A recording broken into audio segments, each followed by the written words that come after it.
24일 수요일 하나님 말씀입니다. 오늘은 출애굽기 33장 같이 읽어보도록 하겠습니다.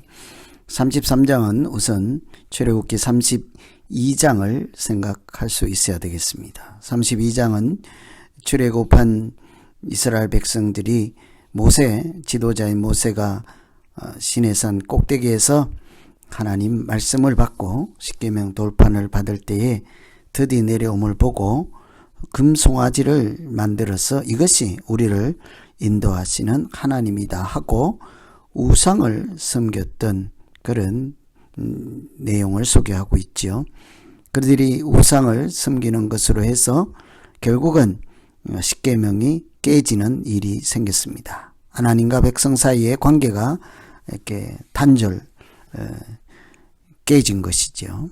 이런 일이 있고 나서 우상을 섬기고 이렇게 그들의 관계가 금이 간 이런 상태에서 하나님께서 그들과 함께 가지 않겠다. 너희는 가나안 땅으로 가라. 내가 사자를 너의 앞서 보내리라. 이런 정도의 말씀을 생각하신다면 33장 우상을 섬긴 다음 33장에 무슨 일이 있을까요? 먼저는 하나님께서 가지 않겠다고 하시는 그 이유를 다시 한번 새겨볼 필요가 있겠습니다. 실제로 33장 1절에 너희는 떠나가라. 여기서 이제 떠나라. 가나안 땅 약속의 땅으로 가라. 그러나 3절에 젖과 꿀이 흐르는 땅에 이르게 하려니와 하나님께서 그 땅에 이르도록 하시겠다고 합니다. 그런데 나는 너희와 함께 올라가지 않겠다. 이르게도 하시고 목적지에 도착하게 도와주십니다. 그러나 가지 않는다. 왜 그러실까요? 그 이유를 마지막 부분에서 내가 너희를 진멸할까 함이라. 하나님은 여전히 약속하신 대로 그들을 애굽에서부터 가나안 땅 약속의 땅까지 인도하실 것입니다. 아브라함에게 약속하셨고 이삭에게 야곱에게 하셨던 언약대로 그들을 약속의 땅 젖과 꿀이 흐르는 땅에 이르게 하실 것입니다. 그런데 나는 가지 않겠다. 이것은 하나님의 이렇게 성품이 뭐가 나서나 또는 우리말로는 삐져서가 아닙니다. 또 백성을 미워해서도 아닙니다. 그것은 그들을 너무 사랑하시기 때문이죠. 혹행여라도 또다시 내가 너희를 진멸할까 염려함이라. 하나님은 그들을 너무나 사랑하신 나머지 목적지에까지 잘 도착할 수 있도록 어떻게든지 도착할 수 있도록 이렇게 진멸당하는 일이 없도록 하기 위해서 가지 않겠다고 하시는 속 깊은 마음을 볼 수가 있습니다. 그래서 33장 앞부분에도 너희는 떠나가라. 나는 가지 않겠지만 너희를 반드시 그 땅으로 인도해 가리라. 이렇게 우리가 하나님의 인도하심을 받을 때 우리도 새 마음을 가져야 되지 않겠습니까? 앞에 금송아지 우상을 섬겼던 사람들 이제 하나님 인도하심에 따라갈 때 어떻게 해야 될까요? 3절에 보시면 너희는 목이 곧은 백성인즉 내가 길에서 너희를 진멸할까 염려함이라. 목이 곧은 백성인 것이 문제가 될 수 있다는 것이죠.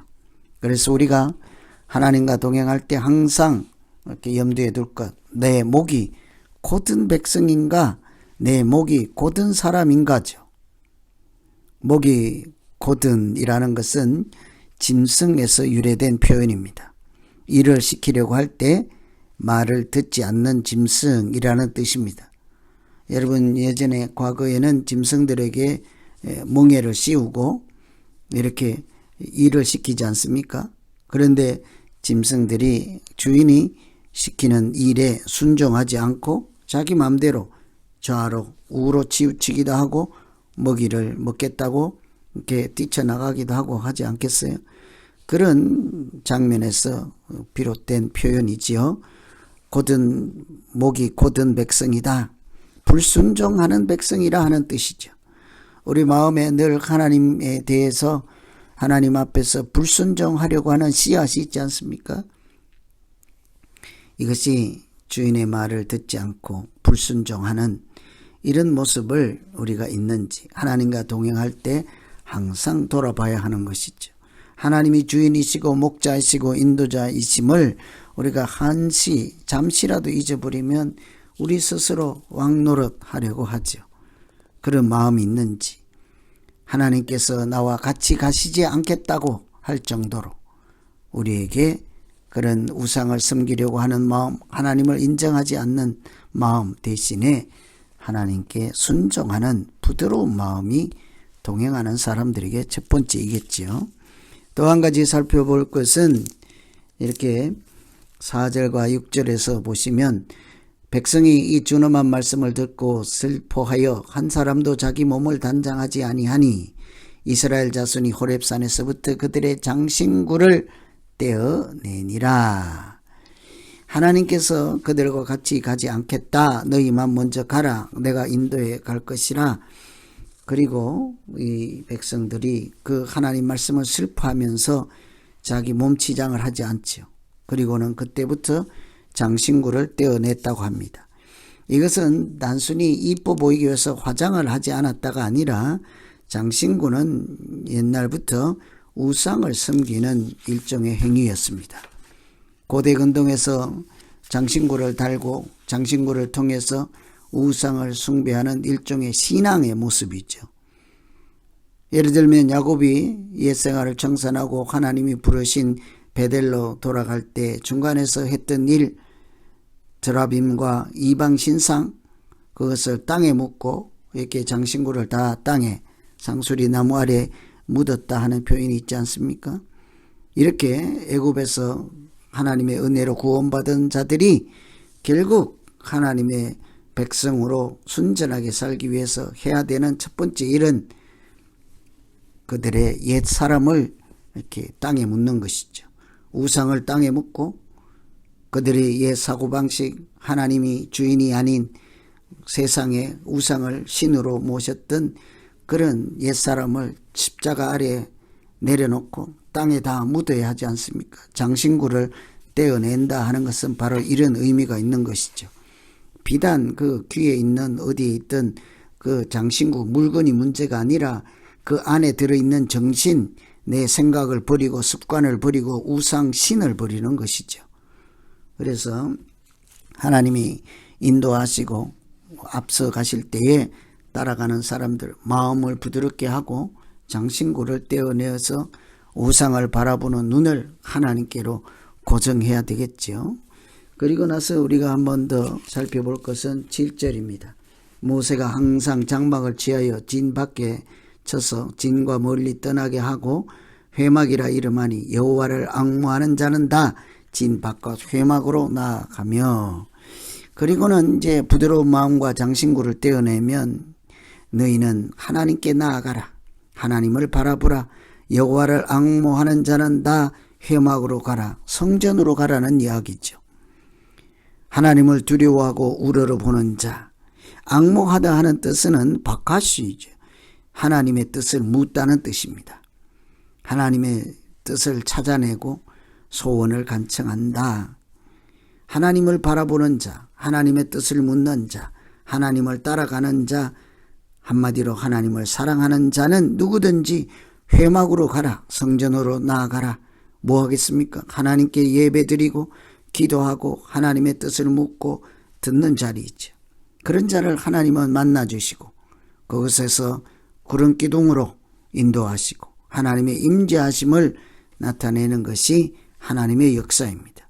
하나님은 간절히 찾는 자를, 구하는 자를 만나주시고 응답을 주시지 않습니까? 우리에게 모두 필요한 것은 하나님을 찾는 일입니다. 그때마다 하나님을 만나주시고 하나님은 만나주시고 답을 주시고 인도해 주실 것입니다. 그래서 우리가 하나님과 동행할 때는 하나님을 앙모하는 마음이 필요한 것입니다.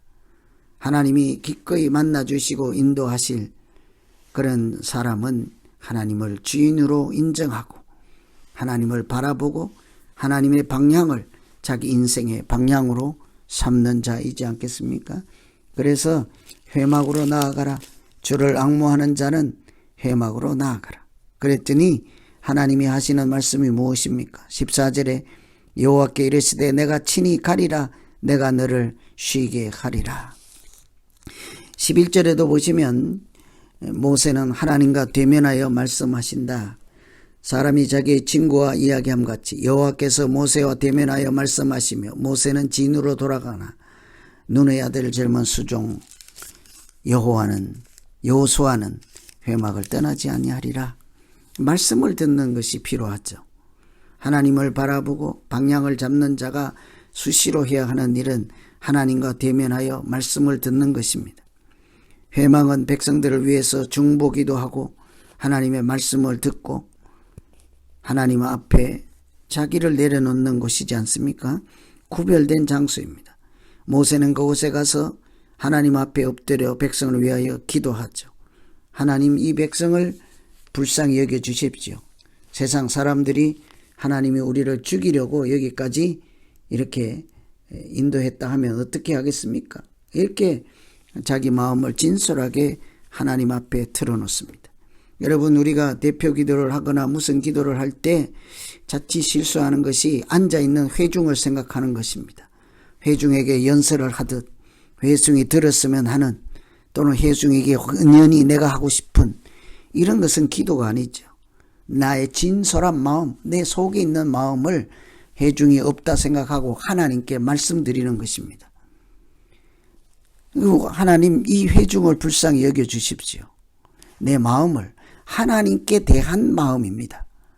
하나님 우리의 권속들을 불쌍히 여겨주시고 하나님 저들이 죄를 지었을지라도 하나님 세상 사람들이 저들이 문제가 아니라 하나님을 뭐라고 하지 않겠습니까?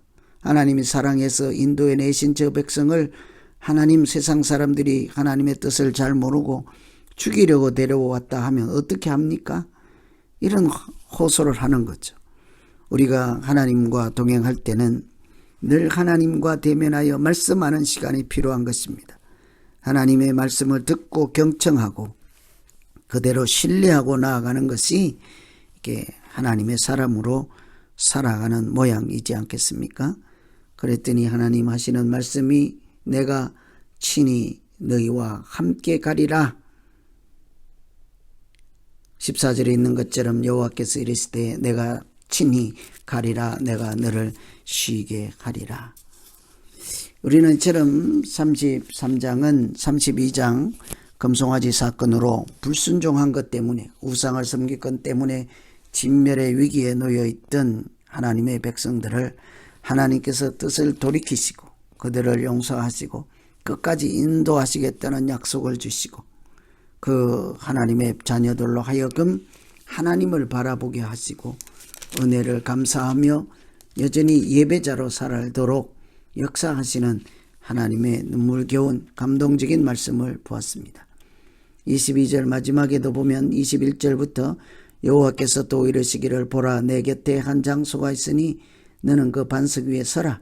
내 영광이 지날 때에 내가 너를 반석 틈에 두고 내가 지나도록 내 손으로 너를 덮었다가 손을 거두리니 네가 내 등을 볼 것이 얼굴은 보지 못하리라.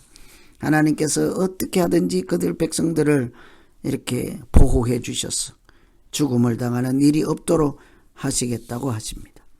이처럼 우리가 연약함으로 이렇게 허물이 많고 죄가 많을 때에도 하나님이 때로는 뜻을 돌이키시기도 하고 여전히 우리를 사랑하시는 신실하신 변함없으신 그 사랑으로 우리를 인도해 가시는 말씀을 같이 읽었습니다. 출애굽기 33장을 통해서 32장과 연결해서 우상을 섬긴 백성들을 하나님께서 어떻게 대하시고 다루시고 인도하시는지를 깊이 생각하며 오늘 우리의 믿음 생활을 함께 견주어 보면서 기도하시면서 읽으면 되겠습니다. 같이 기도하겠습니다. 하나님 아버지, 금송아지를 만들어서 이것이 신이다 하고 배은망덕한 하나님의 자녀들일지라도 하나님께서 모세의 기도를 들으시고 뜻을 돌이켜서 여전히 약속의 땅 가나안 땅으로 인도하시며 친히 동행하시는 눈물겨운 하나님의 사랑을 보았습니다. 우리의 연약함이 있음에도 불구하고 하나님께서 항상 우리를 진멸할까 염려하시며 때로는 홀로 일어서게도 하시고 늘 뒤에서 지켜보시고 앞에서 이끌어 주시며 우리를 인도하셨던 하나님의 나라로 인도하시는 그 사랑을 보았습니다. 오늘날 우리가 이 땅에서 살아가는 중에도 우리의 허물이 있고 연약함이 드러날지라도 하나님께서 끝까지 우리를 하나님 약속하신 언약대로 우리를 천국으로 인도해 주시고 하나님 나라 안에 살아갈 수 있도록 역사하여 주시옵소서. 하나님의 자비와 긍휼을 베풀어 주시기 원하고 예수님 이름으로 기도하옵나이다. 아멘.